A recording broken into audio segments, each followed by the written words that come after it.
ഇന്ത്യയുടെ തദ്ദേശീയമായ യുദ്ധവിമാനം തേജസ് ഇതിനെ അട്ടിമറിക്കാൻ ആസൂത്രിതമായ ശ്രമം നടക്കുന്നുണ്ടോ? കഴിഞ്ഞ 2 വർഷത്തിനിടെയുണ്ടായ 3 അപകടങ്ങൾ തേജസിന്റെ വിശ്വാസ്യത ചോദ്യം ചെയ്യുന്നുണ്ട്. ശതകോടികൾ മറിയുന്ന പ്രതിരോധ ആയുധ കരാറിലെ സാമ്പത്തിക താൽപ്പര്യങ്ങൾ തേജസിനെ അട്ടിമറിക്കാൻ കാരണമാകുന്നുണ്ടോ എന്ന ആശങ്ക ബലപ്പെടുകയാണ്. ഈ മാസം ആദ്യം പരിശീലന പറക്കലിന് ശേഷം തിരിച്ചിറങ്ങുന്നതിനിടയിൽ വ്യോമസേനാ താവളത്തിൽ തകർന്നു വീണാണ് തേജസിന്റെ അപകട പരമ്പരയിൽ അവസാനത്തേത്. കൃത്യസമയത്ത് പൈലറ്റ് ഇജക്ട് ചെയ്തതിനാൽ പരിക്കേൽക്കാതെ രക്ഷപ്പെട്ടു. കഴിഞ്ഞ നവംബറിൽ ദുബായിൽ എയർ ഷോയ്ക്കിടെ അഭ്യാസ പ്രകടനം നടത്തുന്നതിനിടെ തേജസ് തകർന്നു വീണ് വ്യോമസേനാ പൈലറ്റ് ദാരുണമായി കൊല്ലപ്പെട്ടതാണ് കൂട്ടത്തിൽ ഏറ്റവും ദൗർഭാഗ്യകരമായത്. ഇതിനു മുൻപ് കഴിഞ്ഞ മാർച്ചിൽ ജയ്സാൽമീറിൽ പരിശീലന പറക്കലിനിടെ ഇരട്ട സീറ്റുള്ള മറ്റൊരു തേജസും തകർന്നു വീണിരുന്നു. ഇതിൽ ആളപായം ഉണ്ടായില്ല. തേജസ് മാർക്ക് 1 വിഭാഗത്തിൽപ്പെട്ട 35 വിമാനങ്ങളാണ് വ്യോമസേനയ്ക്കുണ്ടായിരുന്നത്. നിലവിൽ അംഗസംഖ്യ 32 കുറഞ്ഞു. അപകടത്തിന്റെ പശ്ചാത്തലത്തിൽ സുരക്ഷാ പരിശോധനകൾ പൂർത്തിയാകുന്നതുവരെ തേജസ് വിമാനങ്ങൾ പറത്തുന്നത് നിർത്തിവെക്കാൻ വ്യോമസേന തീരുമാനിച്ചിട്ടുണ്ട്. ഇന്ത്യൻ വ്യോമസേനയ്ക്ക് 1960കളിൽ തയ്യാറാക്കിയ കണക്ക് പ്രകാരം 42 സ്ക്വാഡ്രൺ യുദ്ധവിമാനങ്ങൾ വേണം. 31 സ്ക്വാഡ്രൺ വിമാനങ്ങളുമായി പ്രവർത്തനം നടത്തിക്കൊണ്ടിരുന്ന വ്യോമസേനയ്ക്ക് MiG-21 വിമാനങ്ങൾ വിരമിച്ചതോടുകൂടി സ്ക്വാഡ്രണുകളുടെ എണ്ണം 29 കുറഞ്ഞു. പരിശീലന വിമാനങ്ങളടക്കം 18 വിമാനങ്ങൾ ഉൾപ്പെടുന്നതാണ് ഒരു സ്ക്വാഡ്രൺ എന്നറിയപ്പെടുന്നത്. ഇത്തരത്തിൽ ആകെ 520 യുദ്ധവിമാനങ്ങളാണ് ഇന്ത്യൻ വ്യോമസേനയുടെ പക്കലുള്ളത്. 750-ൽ അധികം വിമാനങ്ങൾ വേണ്ടിയിരുന്നിടത്താണ് ഈ സ്ഥിതി. 45-ാം വ്യൂഹമായ ഫ്ലൈയിങ് ഡാഗേഴ്സിലും 18-ാം വ്യൂഹമായ ഫ്ലൈയിങ് ബുള്ളറ്റ്സിലും തേജസ് യുദ്ധവിമാനങ്ങൾ മാത്രമാണുള്ളത്. സുരക്ഷാ കാരണങ്ങൾ മൂലം തേജസ് വിമാനങ്ങൾ പറക്കൽ നിർത്തിവച്ചിരിക്കുന്നതിനാൽ നിലവിൽ ഉപയോഗപ്രദമായ സ്ക്വാഡ്രണുകൾ 27 കുറഞ്ഞു. കാലപ്പഴക്കം ഏറിയതും നിരന്തരം അപകടങ്ങൾക്ക് സാധ്യതയുള്ളതുമായ ജാഗ്വാർ വിമാനങ്ങൾ ഉൾപ്പെടുന്ന 6 സ്ക്വാഡ്രണുകളും ഡീകമ്മീഷനിങ്ങിന്റെ വക്കിലെത്തി നിൽക്കുന്ന MiG-29 മിറാഷ് വിമാനങ്ങൾ ഉൾപ്പെടുന്ന 3 സ്ക്വാഡ്രൺ വിമാനങ്ങളും വ്യോമസേനയുടെ ഭാഗമാണ്. തേജസ് യുദ്ധവിമാനങ്ങൾ കുറ്റമറ്റതാക്കി ഇന്ത്യൻ വ്യോമസേനയുടെ ഭാഗമാക്കേണ്ടതിന്റെ ഗൗരവം വർദ്ധിക്കുന്നത് ഇക്കാരണത്താലാണ്. 4.5 തലമുറയിൽപ്പെട്ട തേജസ് യുദ്ധവിമാനത്തിന് മൂല്യം കണക്കാക്കുന്നത് 640 മുതൽ 650 കോടി രൂപ വരെയാണ്. ഇതേ ശ്രേണിയിൽപ്പെട്ട വിദേശ നിർമ്മിത വിമാനം ഇന്ത്യയിൽ എത്തിക്കുന്നതിന് ഇതിന്റെ ഇരട്ടിയിലേറെ ചെലവ് വരും. ഫ്രഞ്ച് നിർമ്മിതമായ 4.5 തലമുറയിലെ 36 റഫേൽ യുദ്ധവിമാനങ്ങൾക്ക് 2016-ലെ കരാർ പ്രകാരം 59,000 കോടി രൂപയാണ് ചെലവ്. ഒരു വിമാനത്തിന്റെ വില ഇന്ത്യൻ രൂപ 1640 കോടി രൂപ വരും. പ്രതിരോധ സാമഗ്രികൾക്കായി വിദേശ രാജ്യങ്ങളെ ആശ്രയിക്കുന്നത് മൂലമുള്ള സാമ്പത്തിക നഷ്ടം പരിഹരിക്കാൻ ലക്ഷ്യമിട്ടാണ് ഇന്ത്യയുടെ തേജസ് പദ്ധതിയെന്ന് ചുരുക്കം. ചൈനയ്ക്ക് 5-ാം തലമുറ യുദ്ധവിമാനങ്ങൾ സ്വന്തമായുണ്ട്. ഇത് പാകിസ്ഥാന് കൈമാറാനും ചൈന സന്നദ്ധമാണ്. 5-ാം തലമുറയിൽപ്പെട്ട യുദ്ധവിമാനങ്ങൾ ഇല്ല എന്നതിനോടൊപ്പം തന്നെ നിലവിലുള്ള യുദ്ധവിമാനങ്ങളുടെ എണ്ണത്തിൽ വലിയ കുറവ് അനുഭവിക്കുകയാണ് ഇന്ത്യ. ഈ സാഹചര്യത്തിൽ ഇന്ത്യൻ സാമഗ്രികളും ആയുധങ്ങളും കൂട്ടിയിണക്കിക്കൊണ്ടുള്ള തേജസ് യുദ്ധവിമാനങ്ങൾക്ക് ഇന്ത്യൻ പ്രഹരശേഷിയിലേക്ക് കാര്യമായ സംഭാവന നൽകാൻ സാധിക്കും.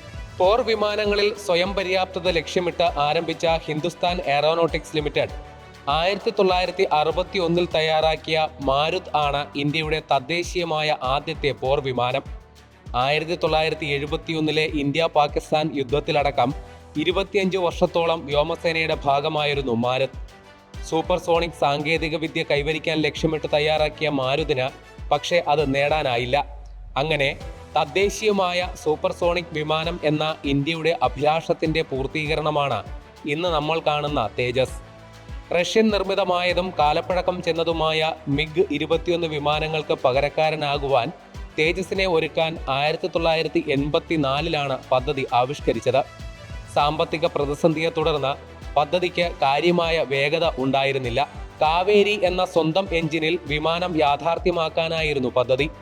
എന്നാൽ ആധുനിക യുദ്ധവിമാനങ്ങൾക്കാവശ്യമായ പ്രവേഗം നൽകാൻ കാവേരിക്ക് സാധിക്കില്ല എന്ന തിരിച്ചറിവിൽ ഇന്ത്യക്ക് അമേരിക്കൻ വിമാന എഞ്ചിൻ നിർമ്മാതാക്കളായ GEA ആശ്രയിക്കേണ്ടി വന്നു. 98-ലെ പൊഖ്രാൻ ആണവ പരീക്ഷണത്തെ തുടർന്ന് ഏർപ്പെടുത്തപ്പെട്ട അന്താരാഷ്ട്ര ഉപരോധങ്ങൾ തേജസ് പദ്ധതിയെയും ഗുരുതരമായി ബാധിച്ചു. GE-404 എന്ന എഞ്ചിനാണ് ഇന്ത്യ ആവശ്യപ്പെട്ടത്. എന്നാൽ ഇത് ഉൽപാദനം നിർത്തിയ മോഡലാണെന്നും ഉൽപാദനം പുനരാരംഭിക്കുന്നതിന് വിതരണ ശൃംഖലകൾ പുനരേകീകരിക്കേണ്ടതുണ്ടെന്നതടക്കമുള്ള സാങ്കേതിക തടസ്സങ്ങൾ നിരത്തി GE കമ്പനി വീണ്ടും പദ്ധതി വലിച്ചിഴച്ചു. 2001 ഉപരോധം പിൻവലിക്കപ്പെട്ട ശേഷമാണ് വിമാന എഞ്ചിനുകൾ ഇന്ത്യക്ക് വിട്ടുകിട്ടിയത്. അങ്ങനെ 2001 ജനുവരിയിൽ ആദ്യ വിമാനം പറന്നുയർന്നു. 2003 മെയ്യിൽ അന്നത്തെ പ്രധാനമന്ത്രി വാജ്പേയിയാണ് തേജസ് എന്ന പേര് നൽകിയത്. 2015 ജനുവരിയിൽ വ്യോമസേനയ്ക്ക് കൈമാറിയ തേജസ് വിമാനങ്ങൾ പരിശീലനവും മറ്റ് യോഗ്യതാ മാനദണ്ഡങ്ങളും പൂർത്തിയാക്കി 2016 ജൂലൈയിലാണ് ഇന്ത്യൻ ആയുധ ശേഖരത്തിൽ ഉൾപ്പെടുത്തപ്പെട്ടത്. തേജസ് യുദ്ധവിമാനങ്ങളിൽ ഇന്ത്യക്ക് വലിയ മതിപ്പുണ്ടായിരുന്നു. അതുകൊണ്ട് തന്നെയാണ് 2021 തേജസ് യുദ്ധവിമാനങ്ങളുടെ അടുത്ത പതിപ്പായ തേജസ് മാർക്ക് 1A വിഭാഗത്തിൽപ്പെട്ട 83 വിമാനങ്ങൾക്കു കൂടി ഹിന്ദുസ്ഥാൻ എയറോനോട്ടിക്സ് ലിമിറ്റഡിന് കരാർ നൽകിയത്. 48,000 കോടി രൂപയായിരുന്നു കരാർ തുക. 2025 മറ്റൊരു 97 തേജസ് വിമാനങ്ങൾക്കു കൂടി 62,370 കോടി രൂപയുടെ കരാർ കൂടി നൽകി. 2024 മാർച്ചിൽ ആദ്യ ബാച്ച് വിമാനങ്ങൾ നിർമ്മാണം പൂർത്തിയാക്കി കൈമാറണമെന്നായിരുന്നു കരാർ വ്യവസ്ഥ. എന്നാൽ നാളിതുവരെ അതുണ്ടായിട്ടില്ല. 5 വിമാനങ്ങൾ പൂർണ്ണ സജ്ജമായിട്ടുണ്ടെന്നാണ് HAL അറിയിക്കുന്നത്. ജൂണിലോ ജൂലൈയിലോ ഇത് വ്യോമസേനയ്ക്ക് കൈമാറും. അമേരിക്കൻ എഞ്ചിൻ നിർമ്മാതാക്കളായ GE വിമാന എഞ്ചിനുകൾ സമയനിഷ്ഠ അനുസരിച്ച് ലഭ്യമാക്കാത്തതാണ് പ്രധാന തടസ്സം.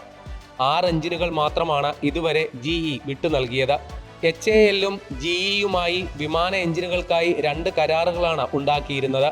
99 എഞ്ചിനുകൾക്ക് വേണ്ടി 2001 നൽകിയ കരാർ പ്രകാരം 2025 ഈ എഞ്ചിനുകൾ പൂർണ്ണമായി ഇന്ത്യയിൽ എത്തേണ്ടതായിരുന്നു. 2025 113 എഞ്ചിനുകൾക്കായി വീണ്ടും കരാർ നൽകിയിരുന്നു. 2027-32 കാലയളവിൽ ഈ എഞ്ചിനുകൾ എത്തിച്ചു നൽകണമെന്നാണ് നിർദ്ദേശം നൽകിയിരിക്കുന്നത്. ദുബായ് എയർ ഷോയ്ക്കിടെ ഉണ്ടായ അപകടത്തെ തുടർന്ന് തേജസ് യുദ്ധവിമാനങ്ങളുടെ കാര്യക്ഷമതയെക്കുറിച്ച് വ്യാപക ആശങ്കയാണ് ഉയർന്നത്. അർമേനിയ, അർജന്റീന, മലേഷ്യ, UAE അടക്കമുള്ള രാജ്യങ്ങൾ തേജസ് യുദ്ധവിമാനങ്ങൾ വാങ്ങാനുള്ള കരാറിൽ നിന്ന് തൽക്കാലം ഇപ്പോൾ പിന്നോട്ടു പോയിരിക്കുന്ന ഒരവസ്ഥയും ഉണ്ടായി. തേജസിന്റെ ഭാവിയിലെ കയറ്റുമതി സാധ്യതകൾക്കും വലിയ വെല്ലുവിളിയാണ് നേരിടുന്നത്. CAG റിപ്പോർട്ട് പ്രകാരം തേജസ് വിമാനങ്ങൾക്ക് 53 ന്യൂനതകൾ കണ്ടെത്തിയിരുന്നു. രൂപകൽപ്പന ചെയ്തതിലും കൂടുതൽ ഭാരം നിർമ്മാണം പൂർത്തിയാക്കിയ തേജസ്കൾക്ക് ഉണ്ടെന്നായിരുന്നു പ്രധാന കണ്ടെത്തൽ. ഇത് വേഗതയെയും വിമാനങ്ങൾക്ക് അഭ്യാസ പ്രകടനങ്ങൾ നടത്തുന്നതിനും തടസ്സമുണ്ടാക്കുന്നു. ക്യാബിനും ഇന്ധന സംവിധാനങ്ങൾക്കും ആവശ്യത്തിനുള്ള കവചിത സുരക്ഷ ഇല്ല. ഇലക്ട്രോണിക് സാങ്കേതിക വിദ്യ അഥവാ ഇലക്ട്രോണിക് വാർഫെയറിന് മതിയായ സ്ഥല സൗകര്യം നൽകിയിട്ടില്ല. ഇന്ത്യൻ നിർമ്മിത അസംസ്കൃത വസ്തുക്കൾ 70% ഉപയോഗിക്കും എന്ന് അവകാശപ്പെട്ടിട്ട് 35% മാത്രമാണ് ഇന്ത്യൻ നിർമ്മിതമായുള്ളത്. തേജസ് മാർക്ക് 1A വിമാനങ്ങൾക്ക് ഇന്ത്യൻ നിർമ്മിത ഉത്തം റഡാറുകൾക്ക് പകരം ഇസ്രയേൽ നിർമ്മിതമായ റഡാറുകൾ ഉപയോഗിക്കാനുള്ള തീരുമാനവും തിരിച്ചടിയായി.